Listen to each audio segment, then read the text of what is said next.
Hi all. Today we are going to discuss about the chapter 5 of Fine Tune Your English if all the trees were bread and cheese. First of all, we are going to discuss about what is if clause. If clause is otherwise known as conditional sentences or conditional clauses. We already discussed what is a clause. Let's check the definition.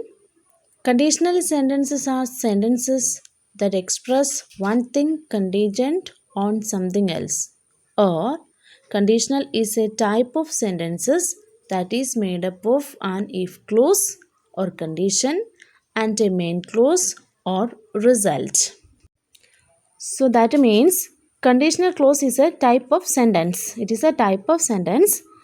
It has two parts, if clause and main clause. If clause shows a condition and main clause is the result. Let's check one example. If you study well, you will pass. If you study well, you will pass. Here, if clause part or condition part is if you study well. The main clause part, that is result, you will pass. If you study well, you will pass. The result is you will pass if you study. Here we can see a subordinate clause and a main clause. Subordinate clause part is if you study well. Main part, main clause is you will pass. Next point is that these sentences describe situation that might happen or might have happened. Sometimes it will happen or it will not happen. The sentence usually start with if. The sentence is started with if. There are four types of conditional clauses. First one, zero conditional. Zero conditional refers to situations that are always true or possible. So here we can see possibility. Example, if it rains, the soil gets wet. Its formula to remember if plus simple present plus simple present. Second type of conditional, first conditional.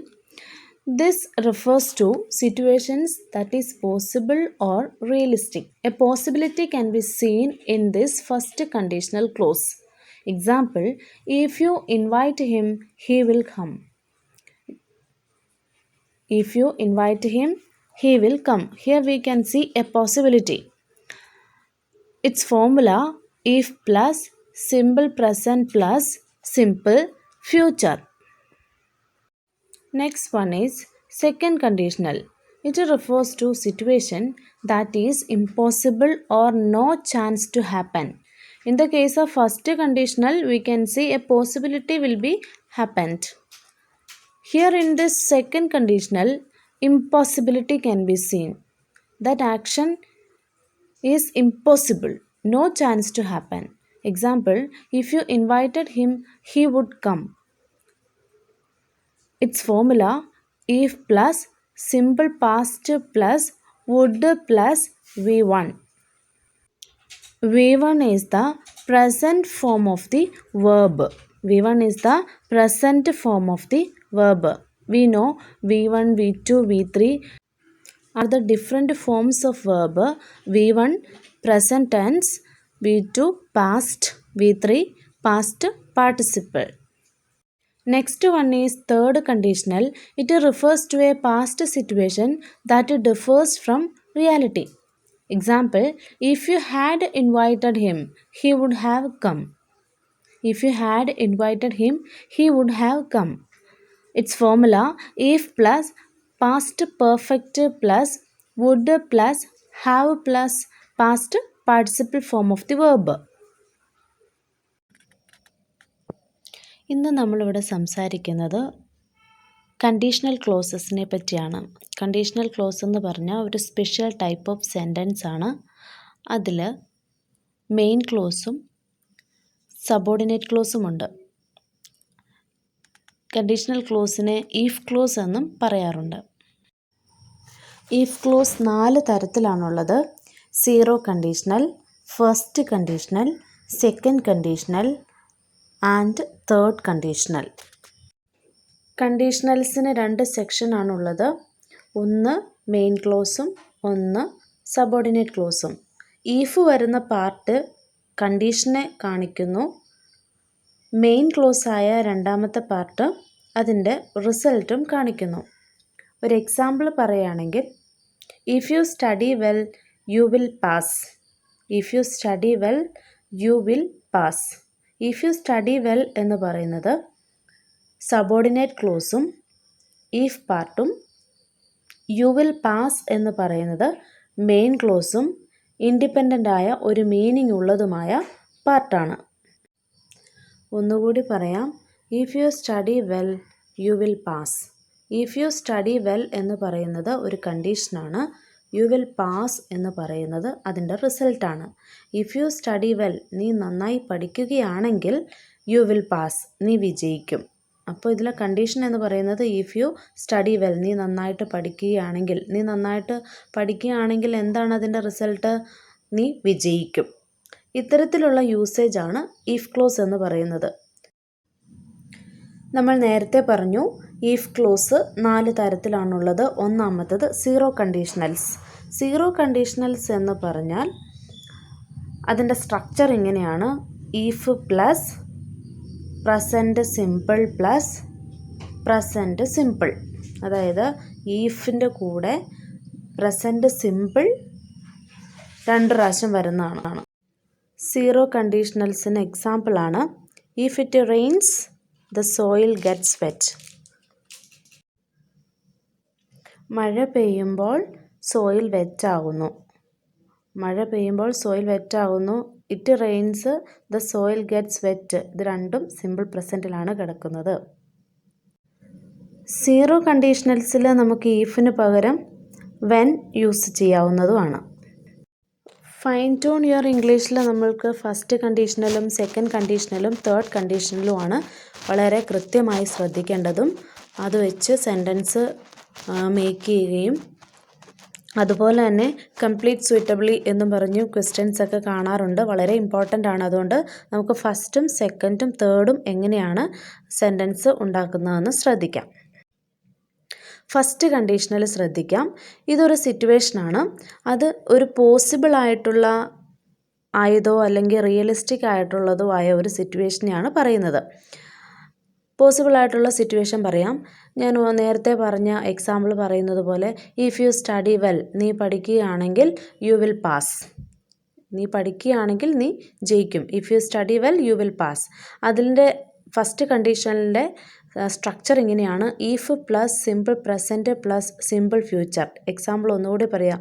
If you study well, study well എന്നുള്ളത് simple present ടെൻസും you will pass എന്ന് പറയുന്നത് simple ഫ്യൂച്ചറുമാണ്. അതിൻ്റെ structure ഒന്നുകൂടി പറയാം. If plus simple present plus simple future. Example if you study well you will pass. നീ പഠിക്കുകയാണെങ്കിൽ, നീ നന്നായി പഠിക്കുകയാണെങ്കിൽ നീ വിജയിക്കും. ഇവിടെ പോസിബിലിറ്റിയാണ് പറയുന്നത്. എപ്പോഴെങ്കിലും അത് റിയൽ ആകും എന്നുള്ള ഒരു പോസിബിലിറ്റിയാണ് ഒന്നാമത്തെ കണ്ടീഷണൽ, ഫസ്റ്റ് കണ്ടീഷണൽ സൂചിപ്പിക്കുന്നത്.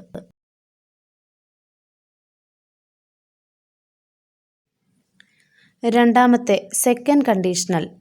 സെക്കൻഡ് കണ്ടീഷണൽ എന്ന് പറയുന്നത് അത് ഇമ്പോസിബിളായ ഒരു കാര്യമാണ്.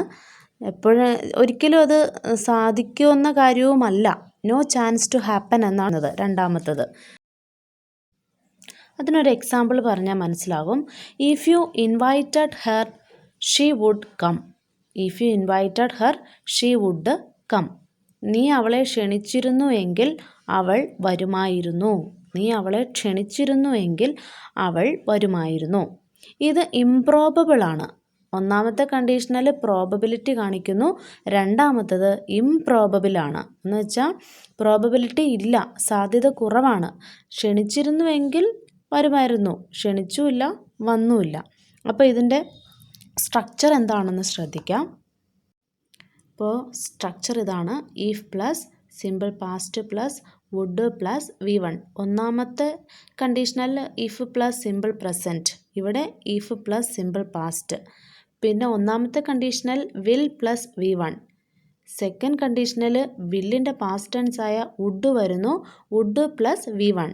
V1 എന്ന് പറയുന്നത് പ്രസൻറ്റ് ഫോം ഓഫ് ദി വെർബാണ്. 3 ഫോംസ് ആണുള്ളത്, V1, V2, V3. Verb forms 3 present, past, past participle. ഒന്നാമത്തേതിൽ മെയിൻ ക്ലോസിൽ V1 വരുന്നുണ്ട്. രണ്ടാമത്തെ സെക്കൻഡ് കണ്ടീഷനിൽ V1 വരുന്നുണ്ട്. ഇനി മൂന്നാമത്തതിൽ V3 ഫോമാണ് വരുന്നത്. അപ്പോൾ രണ്ടാമത്തെ ഫോം ശ്രദ്ധിക്കാം, if plus simple past. If you invited her, ഇൻവൈറ്റിൻ്റെ പാസ്റ്റ് ഫോം ഓഫ് ദി വെർബാണ് invited her, she would come. എന്ന് വെച്ചാൽ നീ അവളെ ക്ഷണിച്ചിരുന്നുവെങ്കിൽ അവൾ വരുമായിരുന്നു. വേറൊരു എക്സാമ്പിൾ നമ്മൾ ഒന്നാമത്തെ കണ്ടീഷണൽസിൽ ഉപയോഗിച്ച എക്സാമ്പിൾ പറയാം. ഒന്നാമത്തെ കണ്ടീഷണൽ ഇങ്ങനെയാണ്, if you study well you will pass. അതിൻ്റെ സെക്കൻഡ് കണ്ടീഷണൽ എങ്ങനെ മാറുമെന്ന് നോക്കാം. If you studied well you would pass. If you studied well you would pass. മൂന്നാമത്തെ കണ്ടീഷണൽ എന്ന് പറയുന്നത് ഒരിക്കലും സാധിച്ചിട്ടില്ലാത്ത അവസരം നഷ്ടപ്പെട്ട ഒരു കാര്യമാണ് സംസാരിക്കുന്നത്. എക്സാമ്പിൾ പറയുകയാണെങ്കിൽ, if invited her she would have come. If you had invited her she would have come. ഇഫിൻ്റെ പാർട്ടിലുള്ള സെൻറ്റൻസ് പാസ്റ്റ് പെർഫെക്റ്റിലാണ് കിടക്കുന്നത്, അതായത് had invited her. If you had invited her she would have come എന്ന് വെച്ചാൽ മലയാളത്തിൽ പറഞ്ഞാൽ നീ ക്ഷണിച്ചിട്ടുണ്ടായിരുന്നെങ്കിൽ അവൾ വന്നിട്ടുണ്ടാകുമായിരുന്നു. തീർത്തും ഇമ്പോസിബിൾ ആയിട്ടുള്ള കാര്യമാണ്, ഒരിക്കലും അത് നടക്കില്ല, യാതൊരു പോസിബിലിറ്റിയും ഇല്ല. അപ്പോൾ അതിൻ്റെ സ്ട്രക്ചർ എന്താണെന്ന് ശ്രദ്ധിക്കാം. If plus past perfect plus would plus have plus past participle form of the verb. ഒന്നുകൂടി പറയാം. If plus past perfect plus would have plus past participle. If ക്ലോസിൻ്റെ ഒന്നും കൂടി സ്ട്രക്ചർ പറയാം. First conditional if plus simple present plus will plus V1. Second conditional if plus simple past plus would plus V1. Third if plus past perfect plus would have plus past participle. ഒന്നാമത്തെ conditional if you study well you will pass. രണ്ടാമത്തത് if you studied well you would pass. മൂന്നാമത്തത് if you had studied well you would have passed. എക്സാമിന് ചോദിക്കാൻ സാധ്യതയുള്ളതാണ്. Sentence complete ചെയ്യാനായിട്ട് പറയും. അപ്പോൾ sentence complete ചെയ്യാൻ തക്കവണ്ണം present form of the verb, past participle, V2, V1 ഇതെല്ലാം നിറഞ്ഞിരിക്കുക. അതുപോലെ ഇതിൻ്റെ സ്ട്രക്ചർ മനസ്സിലാക്കി വെക്കുക. ഇമ്പോർട്ടൻറ്റ് ക്വസ്റ്റ്യൻ ആണ് എക്സാമിന് വേണ്ടിയിട്ട്. മനസ്സിലായെന്ന് വിചാരിക്കുന്നു. Thank you all.